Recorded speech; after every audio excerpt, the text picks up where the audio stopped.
बिसायख'थि समाव जौगाथायनि बाथ्रा बुङो आरो भट बियो रायजो राजाफोरनियाव। सरकारा फैदों आरो थांदों, नाथाय सनितपुरनि भरला दैमायाव दालां लुनानै होनो थालांबाय। उदालगुरि जिल्लानि 32 नं भैरबकुन्द बियाबनि सान्तिपुर भिसिडिसिआव भुटान हाजोनिफ्राय बोहैबोनाय भरला दैमायाव दिनैसिमबो दालां बानायनानै होयैनि जाहोनाव ओनसोलनि रायजो राजाफोरा गोबां जेंनाजों जिउ खुंनांदों।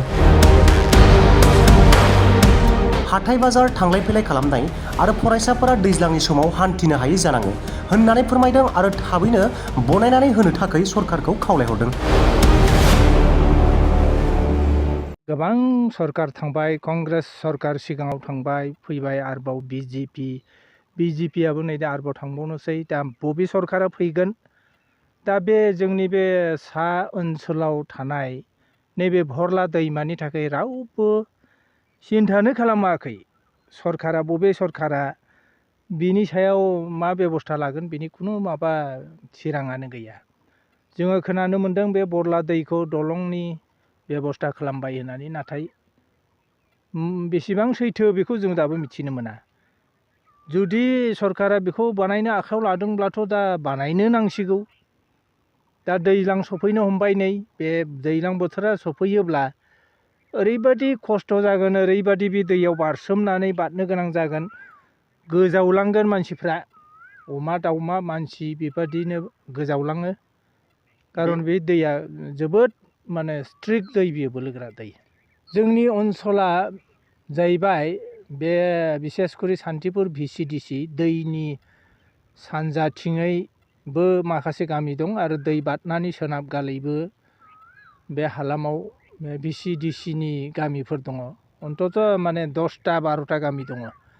आरो बे दैखौ बारनानै जोङो सानजा गालै बे माने सान्तिपुर होननाय जायगायाव फैयो आरो खरामराव हाथाय जायो। बे हाथाय गुदुलि बाजार जायो, बेफोराव लोगो लायो। दैज्लां हालां दै देरब्लाबो बारनानै फैनो गोनां जायो। बेयावनो गोबां मानसिफ्रा गोजावफुन्दियो।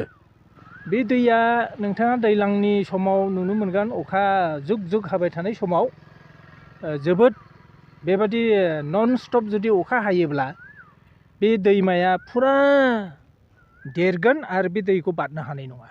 हाथाय बाजारफोराव बा टाउन सोहोरफोराव थाङोब्ला नोंथांमोनहा बे लामाजोंनो थांनो गोनां जायो? बे लामाखौनो जोङो हान्थिनो गोनां जायो, बारसोमनो गोनां जायो।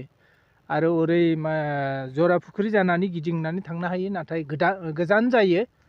सम लानानै जों खाथिखौ नायनानै जोङो बे सान्तिपुराव फैनो गोनां जायो, क्रस खालामनो गोनां जायो। बेनिखाय बे भरला दैखौ जोङो बारसोमनो गोनां जायो। अतिरिक्त देरब्ला हाया, हानाय बादिखौ नायनानै बारनो गोनां जायो। बेयावनो जोंनि मानसिफ्रा जोबोद माने खस्थ' भुगिनो गोनां जायो। बे निउसनि गेजेरजों जोंनि सारा बिटिसि, सारा आसाम, सारा इण्डियाआवनो जेन मिथियो आरो जिखुनु सरकार फैया मानो जोंनो बे ओनसोलाव बे दलंखौ जेन थाबैनो मावनानै होयो। बिनि थाखाय आङो सरकारनिसिम मिथिहोनाय जाबाय। सरकारा गोख्रैनो बेखौ मिथिनानै जेन बेनि बेबस्थाखौ लायो, बेनि थाखाय आं खावलायनाय थाबाय।